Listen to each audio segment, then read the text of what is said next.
Hello dear students, I am Dr. Sanjay Pagar, Associate Professor, Department of Geography.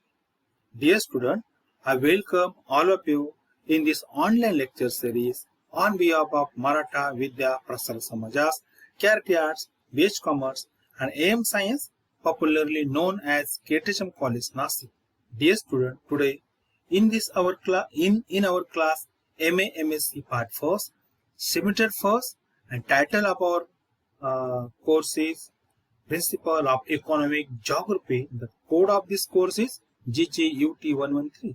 In this class, we are going to discuss our chapter number 2, that's economic activity, and today's lecture we have a subtopic, that's Weber's model. Dear student, in our previous offline lecture, we discussed about factor affecting on location of economic activity. And for today's lecture, we have a sub-objective. In this lecture, we are going to discuss the Weber's model about industrial location in detail. Before knowing about Weber's model in detail, let us talk about Alfred Weber. Alfred Weber was German economist and sociologist. In 1895, he obtained his doctoral degree from Berlin, and 4 years later, he began to teach economics in the same university. His theory of location of industry, which he was published in 1909, is very important theory famous in economic geography. His study is based on historical research into the German data after 1860.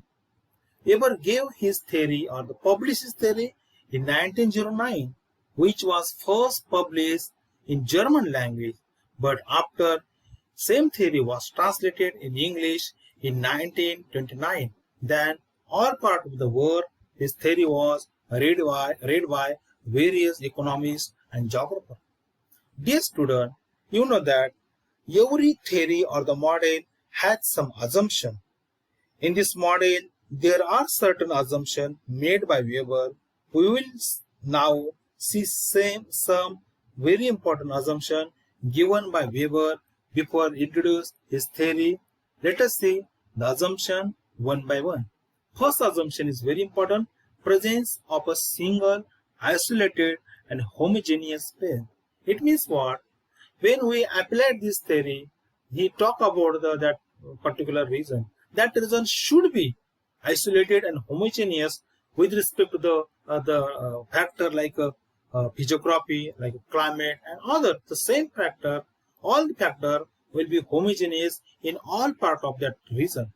Second is natural resources are either ubiquitous or localized.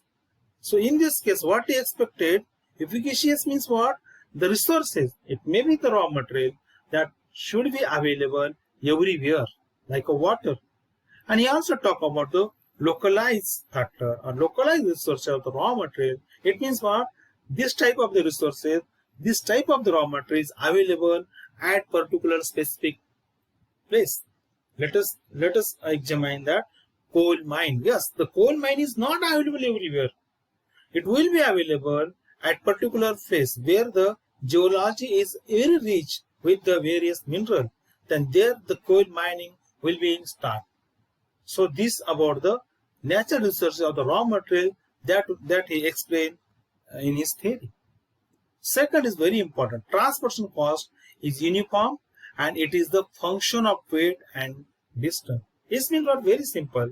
The transportation cost value will be depend on the weight and the distance. When the weight and distance will be increased, then your transportation cost will be increased. When the weight and the distance will be decreased, then definitely your transportation cost will be also decreased. This about the third. Next one is that the labor is fixed at particular point. It means what? The whatever the labor required. Yes, labor is a very important input that we require the localize the industry in anywhere. It may be the skilled labor, unskilled labor or semi-skilled labor. Every industry requires the labor. So with respect to this theory, he assumed that all these labors are fixed at particular place. Then market also fixed at particular place. And second thing, demand is unlimited. Means market is not available all part of the place or that means region, but it is localized at particular place. And yes, the demand is unlimited in that particular commodity in that area. Perfect competition is exist. Yes, this is also very important because it is a part and parcel of this theory that there should be the perfect competition exist within that industry or within that product or within that particular area. That is also one important assumption explained by the Weber in his theory. Next one, that the industrialists are trying to minimize their cost. That is very important. If they minimize their transportation cost or maybe their production cost, definitely they will be get the more and more profits. Therefore, this is very important assumption of this model. In Weber's model, he also explains some procedure for finding the optimum location with help of the few factors. I am talking about the factor like a transportation cost, labor cost, and agglomeration. The transportation cost is very important because on the basis of transportation cost, all like to find the location in such a way where they will receive the maximum profit by using the minimum investment with term of the money or maybe the transportation cost. So this is the very important. And second is that where is the optimum location? The optimum location means what? Least cost location, where you will spend a less money and will generate the high profit. So therefore, the optimal location is equal to means what? Least cost location. And in this model, he explained the two cases. The first case, one raw material and one market. In second case, that is B, one market and two raw material. So with help of this situation, he explained his theory. And one other important things he explained in his theory, that factor affecting location of industry. He classified this factor in two groups. The first is the regional factor, or it is also known as the primary cause of religion, the regional distribution of industry. It includes the least transportation cost and least labor cost. And second category is agglomerative or disagglomerative factor, that is secondary responsible factor. And here he explained the factor agglomeration economies.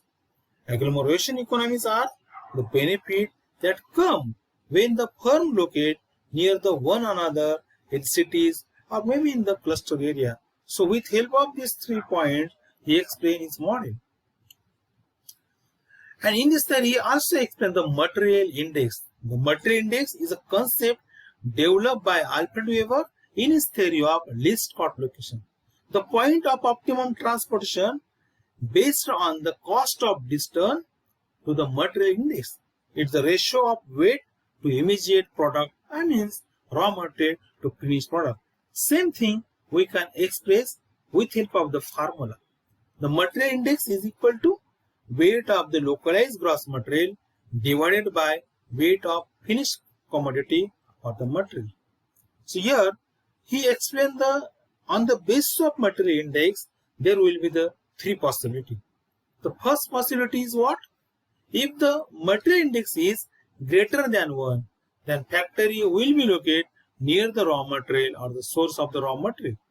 In second possibility, if the material index is less than 1, then what will happen? The industry will be located near the finished product things or the place, it means marketplace. And third one is, when the material index is equal to 1, then in this case, in this situation, the factor will be localized anywhere. It may be near the source of the raw material or it may be near the market. So both possibility will be happen when the material index and 1 is equal. So let us see the case number 1. In case number 1, one market and the one single raw material. In this situation, there will be the 3 possibilities. The first possibility is very simple. If the raw material is efficacious, then industry will be located at the marketplace. Because efficacious means what? That raw material is available everywhere. Therefore, there will be no transportation cost. Because if you look at your industry in market, then immediately very close to your market, you will receive the whatever the raw material we require for your industry. So in this case, it will be available, it will be located near the marketplace. Second is, if the raw material is pure and fixed, then industry will locate at the marketplace. This is also because why it is near the market? Because the raw material is pure and fixed. So therefore, definitely, if it is a pure, there is a no weight loss in the process. Therefore, definitely the marketplace will be good option. And third one, if the raw material is weight lossing, then industry will be located at the source of the region of the raw material. Yes, it is true. If you want to minimize the transportation cost, and in this case, we have the raw material which have a weight loss nature. So therefore, definitely the industry location will be profitable to us if it located near the raw material source. In the second situation, he explained the both raw material 1 and the raw material 2 are localized and the pure. Then there will be the four possibility. First is, both raw material are efficacious, then industry will be located at the marketplace. Second is, if the one raw material is efficacious and second raw material is fixed, then industry will locate at the marketplace. And third one, if the both raw material are fixed and the weight loss about 50%, in this situation, he ever introduced the concept of location of the triangle. With help of this figure, he explained his concept of the location of the triangle. So in this case, this is the M for market. R1 means raw material 1, R2 means raw material 2. And yes, it is true that both have a weight loss in the process at near about 50%. So therefore, definitely in this case, the factory will be located at the P1, that is the plant 1. And definitely this location will be a optimum location, or definitely here he will be invest less money, less cost, and definitely will going to get more and more profit. So therefore, this is a location, the concept of the location triangle explain his theory. The last one, that if the two raw material do not have same weight loss ratio, and if different amount is required, then factory would locate near one raw material source where the transportation cost is less. Yes, definitely. Suppose we require the 100% raw material. Out of this, if the raw material 1 is the 60% and second is 40%, means what? In the first raw material, if you want to transport, then definitely we require the lot of money. So therefore, in this case, what will happen? Industry will be located near the raw material 1, which have a great or the more weight loss in the process. So this about the possibility in situation 2 explained by the Weber in his model. The next one is very important. He also explained some other concepts that are very important to understand the model of industry location. The concept of the first concept of the isotherms, then isodefense, and the critical isotherms. The first is isotherms, a line which are a line of the equal transportation cost for any product or the raw material. So if you see this figure, here we have the raw material location, here we have the market location, and we have this circle. This is the equal circle around the raw material location and around the market location. These are the line join the equal transportation cost. Here in this figure, we have all these numbers given with that indicate with the dollar symbols. Therefore, it means what? Here around this all location, the transportation cost is equal. Here in this case, we have the $5, then we have the $10, $15, $20, $25, $30, $35. Same thing around the M1, that is market. Here we have the finished products of transportation cost. Same thing we have here. If we started same circle here, 5, 10, 15, 20, $25. So these are the lines here. This called as the isotherms. And second, we have the isodefense. It's the second line, the line of joining the total transportation cost. The transportation cost here, if you join the both isotherms, then definitely this is the intersection point of the both. I mean, here we have, this is the circle, of the M1, that is around the market. And then here we have this dotted circle, we have the around the raw material, that is the of transportation cost. So means this is the look, these intersection points are, if we connect this all the intersection point, then this circle will be known as the ISO difference. And here we have, if you move any place, every place you will receive the same transportation total cost. So definitely these are. And last one, that is, he also explained the critical ISO difference. The lines joining the places where the saving for labor is equal to extra transportation cost is called as the critical ISO difference. So these are the ISO difference where these are. Yes, in this case it's very true that the here definitely in the beyond these lines, definitely you will not receive the maximum output or maybe the profit. Therefore, so industry will be located at any place which is indicated by here as the ISO difference. So in this respect, he explained the isoterms, the considered isoterms with respect to the raw material, with respect to the labor cost, with respect to the finished product. Same thing here, but keep in your mind that these locations are very ideal for the least cost location theory for the industry. These are about the some concepts that are explained by the Weber in his theory. Then agglomeration, this is also very important concept. Agglomeration means what? In very simple language, cluster of other industry is known as the agglomeration. So agglomeration economies are the benefit that come when the firm locate near one or another together in the cities or industrial cluster. In this figure, you will find that here we have the three location.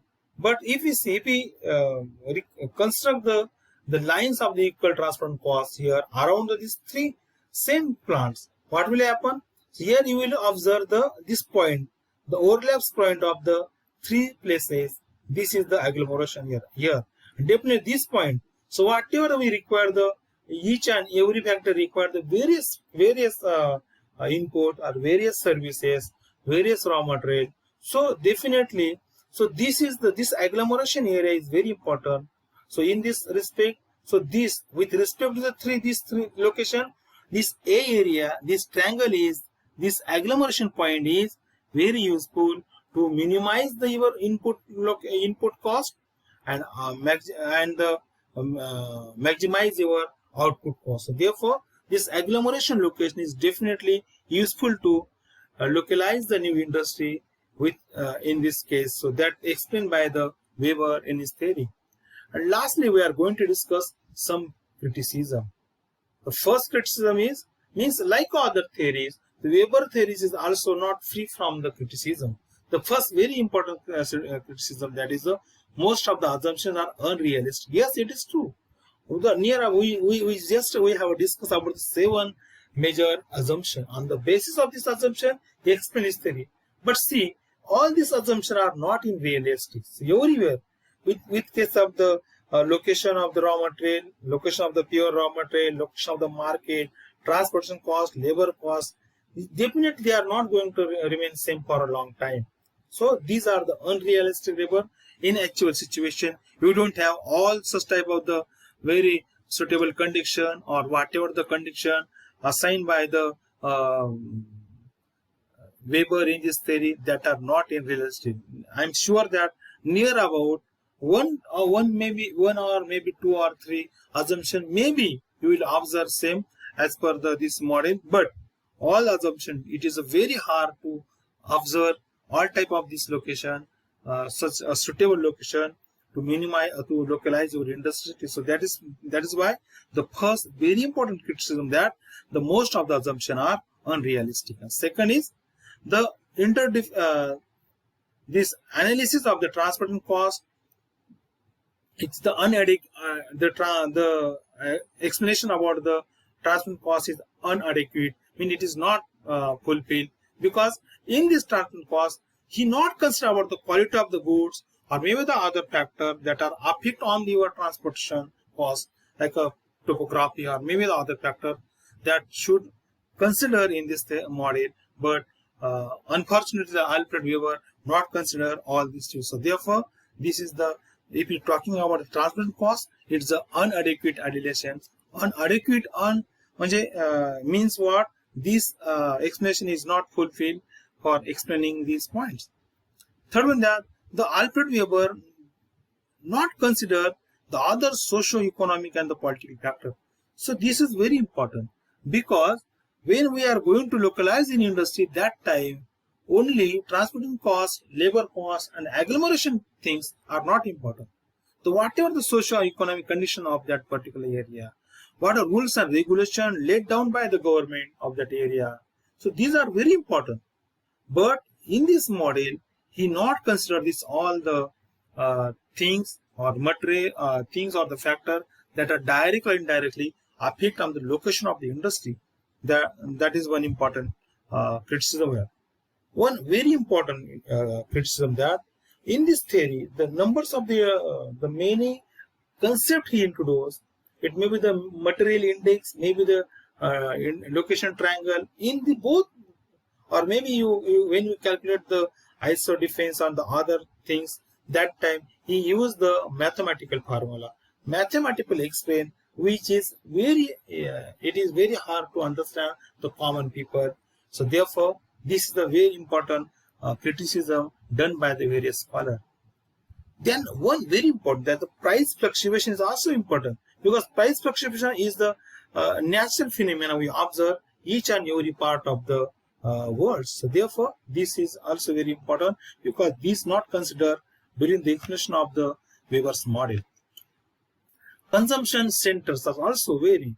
This with respect to this model, he explained that the marketplace is localized, but it is very impossible, because nowadays what will happen? What we observe? Because the consumption centers are not stable everywhere. They are unstable. They are available every part of the area. So therefore, this is also important criticism done by the various scholars. And one thing is that there is the over emphasis on the labor cost or maybe the transport cost, because other factors should be considered in this theory. But unfortunately, Alfred Weber give too much emphasis is important to the labor cost and the transportation cost. That is also one major criticism we observe in this theory. Second, the next one criticism is that he only considered one product and the private firm. He was not considered about the other production product, or maybe the public firms, or maybe the other location of the other things. So therefore, this is also very important criticism done by the various economists or maybe the various scholars.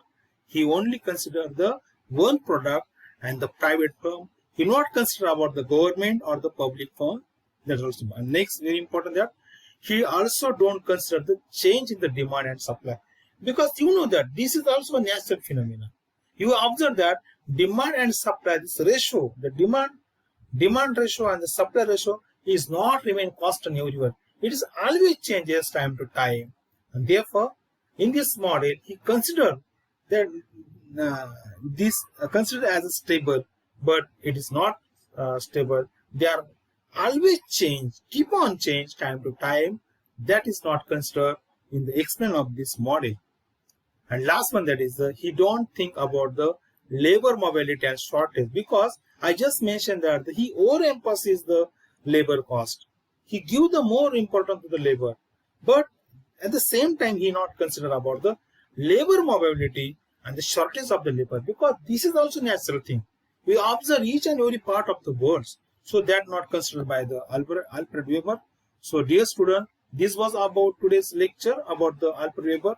In next lecture, we are going to discuss another very important subtopic or this model as the Van Thunen's model, that we are going to discuss in our next lecture.